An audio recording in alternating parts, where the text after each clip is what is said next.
ഹരി ഓം നമസ്തേ. ശ്രീമദ് ഭഗവത്ഗീത അധ്യായം 3 കർമ്മയോഗം ശ്ലോകം 5. നഹി കശ്ചിത് ക്ഷണമപി ജാതു തിഷ്ഠത്യകർമ്മകൃത് കാര്യഹേതുവശഃ കർമ്മ സർവഃ പ്രകൃതിജൈർഗുണൈഃ.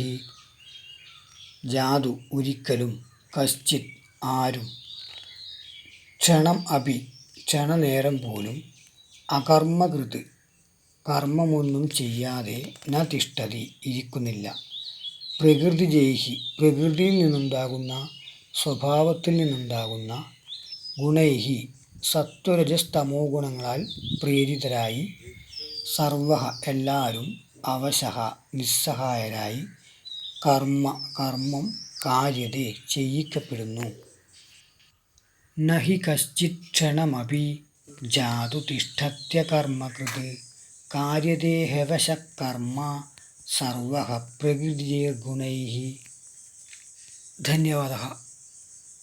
അയ്യല്ലൂർ ശ്രീ മഹാവിഷ്ണു ക്ഷേത്രം, മട്ടന്നൂർ, ശിവപുരം റോഡ്, കണ്ണൂർ ജില്ല.